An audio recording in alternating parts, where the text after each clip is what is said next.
When people think about unexplored ocean, they picture the bottom, the trenches, the abyssal plains, the crushing dark at the lowest points of the Mariana and Tonga. That is where the mystery is supposed to live. It is not. The largest and least explored habitable ecosystem on Earth is not at the bottom of the ocean. It is in the middle. The water column between the sunlit surface and the seafloor, the layer that oceanographers call the Twilight Zone, covers more of Earth's livable volume than any other environment on this planet. It is not a gap in the ocean. It is the majority of it. And in the first 2 weeks of a single expedition into one section of it, an international team of scientists found 31 new species. 31. In 14 days. Off the coast of Brazil. In an ecosystem that almost no one has systematically looked at before. That number is not the remarkable part. Here is the remarkable part. The same expedition, in those same 2 weeks, achieved something that had never been done before in the history of seagoing research. Using a microscope developed at Stanford University, they imaged the living internal cellular structures of a deep sea microbe in 3 dimensions, in real time, at sea. Dr. Manu Prakash of Stanford University described what this opens up. We will come to his exact words, because what he said is not about one microbe. It is about the entire Twilight Zone, and why it has stayed invisible for as long as it has. To understand how 31 species can be hiding in plain sight in the middle of the ocean, you need to understand what the scientific community decided about the deep ocean in 1843, and how catastrophically wrong it turned out to be. In 1843, British naturalist Edward Forbes published the conclusion of his dredging surveys in the Aegean Sea. He had sampled progressively deeper water, and the number of species recovered had declined with depth. He drew the logical inference from his data and named what he found: the Azo-IC zone, the lifeless zone. No life below approximately 600 meters. Forbes was the leading marine biologist of his era. The theory was widely accepted. It was, as it turned out, completely wrong. Not slightly wrong. Directionally, fundamentally, catastrophically wrong. But it was wrong in a specific way that shaped what science chose to look for over the next 180 years. In 1872, HMS Challenger departed Portsmouth on the world's first dedicated oceanographic expedition. Over 3.5 years, the Challenger scientists dredged samples from depths up to 5,500 meters across every major ocean basin. They discovered over 4,700 previously unknown species, not in the lifeless zone Forbes had described, in an ocean that was, at every depth they sampled, teeming with life. The Challenger expedition demolished the azoic theory.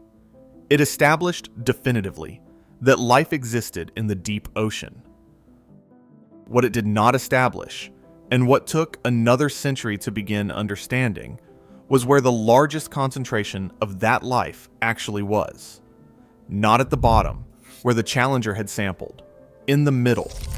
In the water column between 200 and 1,000 meters deep, where the light from the surface fades and then disappears entirely. The first human being to look directly into that middle layer was William Beebe in 1930.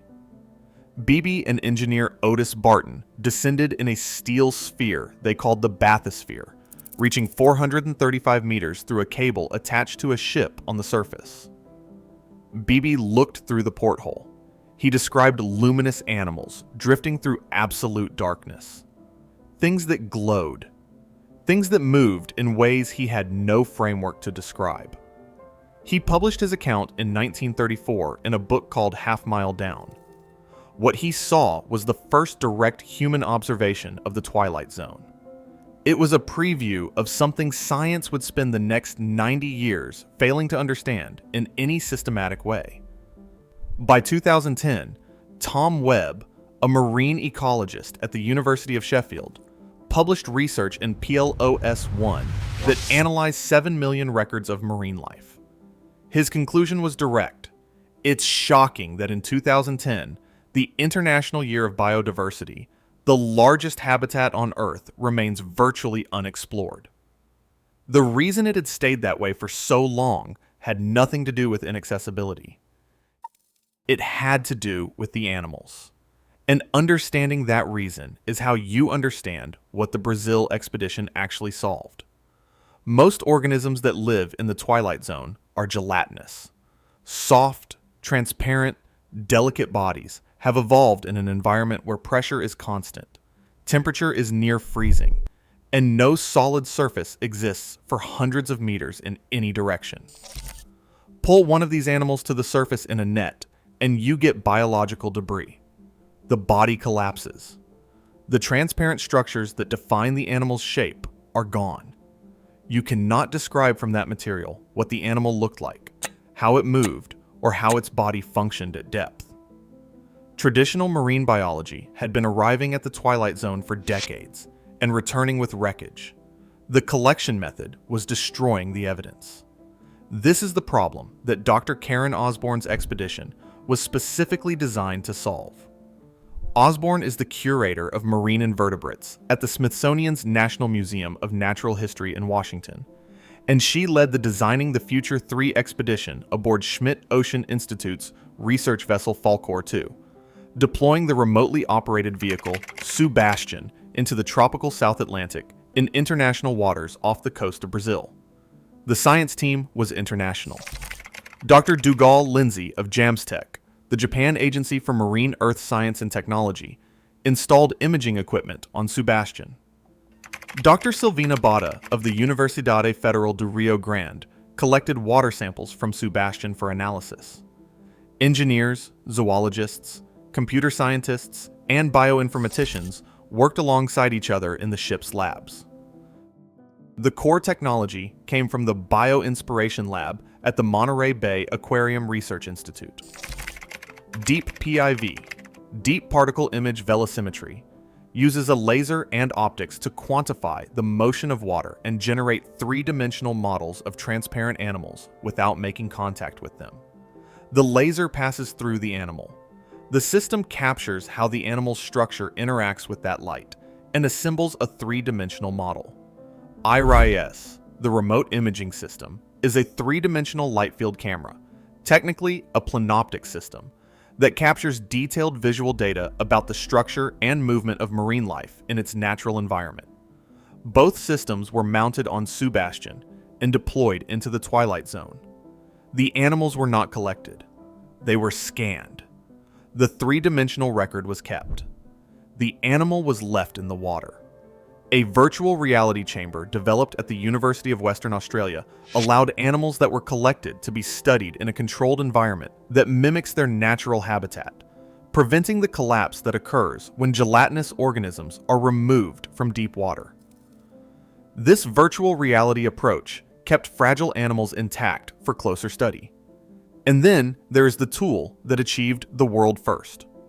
Using a microscope system called SQUID, developed at Stanford University, the team imaged the living internal cellular structures of a protist, a large single-celled microbe, in 3 dimensions, at sea, for the first time in the history of seagoing research.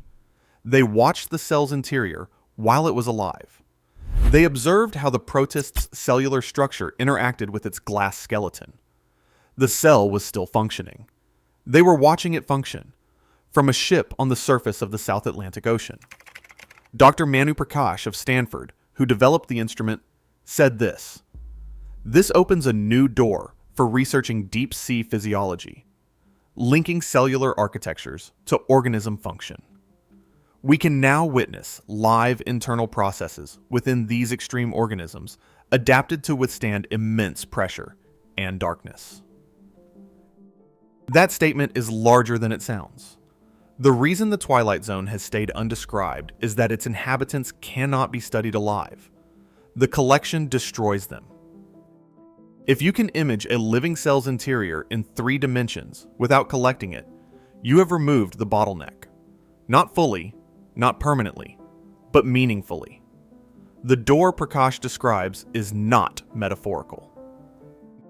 Now here is what almost no coverage of this expedition has addressed. The 31 new species are not merely interesting animals. They are missing variables in a calculation that matters for the stability of the planet. Every night, the largest animal migration on Earth takes place in the Twilight Zone. Animals that spend their days in the dark at depth, below 200 meters, rise toward the surface after sunset to feed on the carbon-rich life near the ocean's surface layer. At dawn, they descend again. The Woods Hole. Oceanographic Institution describes this as the mechanism by which these animals transport enormous quantities of carbon from the surface into the deep ocean, helping to regulate global climate. The animals eat carbon-rich food at the surface, where phytoplankton have captured carbon dioxide from the atmosphere through photosynthesis. They descend, they excrete and eventually die at depth. The carbon they carried goes into long-term ocean storage, removed from atmospheric circulation for hundreds to thousands of years. This is the biological pump. It connects every unknown animal in the Twilight Zone to global climate. Not indirectly, not theoretically, but mechanically. The animals are the mechanism. Research published in Frontiers in Marine Science in 2025 confirmed that mesopelagic fish biomass has been historically and dramatically underestimated, with consequences for carbon flux calculations. Estimates suggest that gelatinous zooplankton alone could contribute more than 500 million metric tons of carbon to the seafloor annually. The 31 new species found off Brazil were already doing their part in this system before Osborne's team arrived. They were already migrating or not migrating, already eating, already sequestering carbon or releasing it. They were already variables in the equation. They just were not in the equation. The equation has been running with missing terms, and nobody knew how many terms were missing, because nobody had looked. The reason the expedition targeted the waters off Brazil specifically is that Schmidt Ocean Institute describes this region as vastly understudied. Almost no biological data existed for the water column in the tropical South Atlantic before the Falkor 2 arrived. The baseline did not exist. 31 new species is not a ceiling. It is a starting point.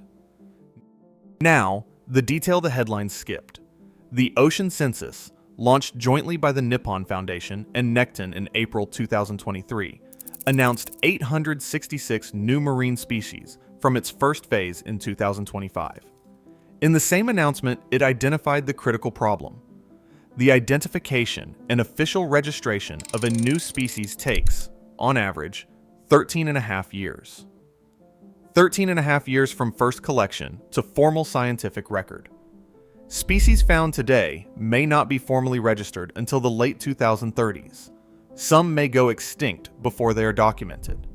The Brazil expedition partially addresses this by conducting genetic sequencing on board the ship. By sequencing the genomes of collected animals at sea, researchers can confirm new species rapidly, without waiting for the full taxonomic pipeline to process specimens through laboratories and journals over more than a decade. The technology is not only about seeing the animals, it is about knowing what they are before the knowledge is lost. And this is where the world-first microbe imaging becomes more than a technical achievement. Most gelatinous Twilight Zone organisms do not survive collection in any form useful for study. If the squid microscope's approach can be extended, if the physiology of organisms that cannot be collected intact can be studied in their natural state at depth, the constraint that has kept the Twilight Zone undescribed for the entire history of marine biology is not a constraint anymore. 31 species in 14 days represents what is possible when the tools match the biology. The tools have barely arrived. Return to where this started. The assumption that the unexplored part of the ocean is at the bottom. Edward Forbes built that assumption from his data in 1843 and named it the Azoic Zone. HMS Challenger demolished it 4 decades later. Tom Webb called the middle layer the most underexplored ecosystem on Earth in 2010. 16 years after Webb's paper, Dr. Karen Osborne's team looked into one patch of it for 2 weeks and found 31 species nobody had ever described. They did it with lasers and planoptic cameras and a Stanford microscope that can see inside a living cell without touching it, off the coast of Brazil, in waters that had almost no biological data before the Falkor arrived. The Twilight Zone was not empty. It has never been empty. Woods Hole, Oceanographic Institution, estimates the biomass of fish there may be 10 times greater than everything in the rest of the ocean combined. The animals migrate through it every night in the largest migration on Earth. They have been doing this longer than humans have existed. The 31 species found in 2 weeks are a sample from a single location in a single ocean basin in an ecosystem that covers more of Earth's livable volume than anything else on this planet. The Twilight Zone does not need to be explored to be real. It needs to be explored to be known. And the looking has barely begun.